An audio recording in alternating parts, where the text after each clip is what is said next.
The average American kitchen is larger than an entire Paris apartment. While Europeans cook gourmet meals in 60 square feet, Americans need 400 square feet just to microwave leftovers. This isn't about cooking habits or family size. It's about a post war industry campaign that convinced Americans small kitchens meant poverty. Today, kitchen size has become the ultimate status symbol, even though most Americans cook less than Europeans. How did the country that invented fast food become obsessed with oversized cooking spaces? Let's start with the invisible machinery behind kitchen inflation. After World War II, appliance manufacturers like General Electric and Whirlpool faced a problem. They had massive production capacity but limited market demand. The solution was convincing Americans that modern living required not just appliances but big kitchens to house them. The industry created something called the kitchen triangle concept, claiming efficient cooking required specific distances between refrigerator, stove, and sink.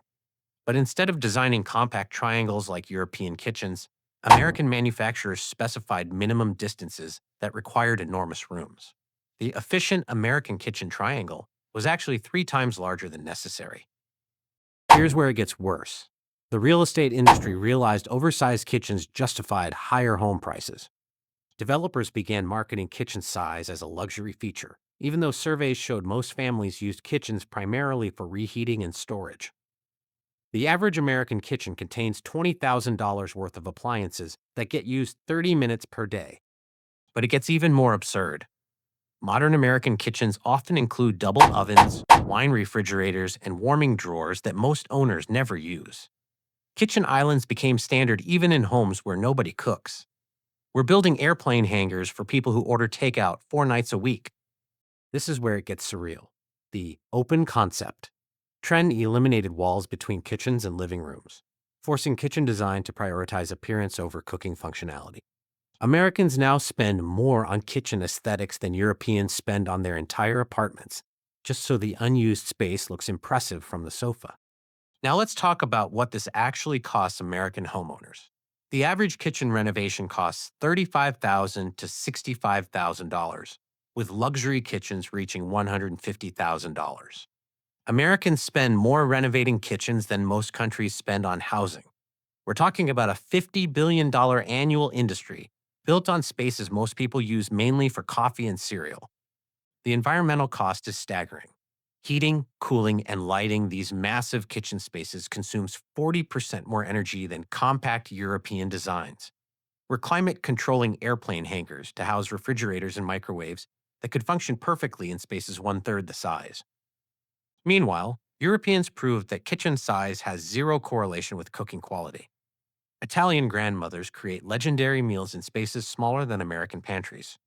French chefs train in kitchens that would be considered closets by American standards. Professional restaurant kitchens maximize efficiency in minimal space, the opposite of American home kitchen design. Here's what's fascinating about the global comparison. Countries with actual cooking cultures prioritize kitchen functionality over size. Japanese kitchens integrate seamlessly into small apartments. German kitchens emphasize precision engineering in compact spaces. Only America decided that cooking required football field dimensions. But there's hope emerging. Younger Americans are questioning whether kitchen size justifies the cost. Some builders are experimenting with European-style compact kitchens that prioritize function over status. The tiny house movement proves that outstanding cooking can happen in remarkably small spaces. The story of America's giant kitchens reveals how marketing becomes cultural identity. What started as appliance companies needing to sell more products became a national obsession with kitchen size as social status. Your enormous kitchen isn't about cooking. It's about 70 years of industry messaging that bigger equals better. Next time you see a kitchen larger than most apartments, remember that someone convinced Americans small cooking spaces meant failure. And someone else profits from your belief that cooking requires hangar-sized rooms. Now I want to hear from you. Do you have a kitchen bigger than your bedroom? How often do you actually use all that space for cooking? Or are you watching from a country where kitchens stay appropriately sized? Drop your kitchen experiences in the comments.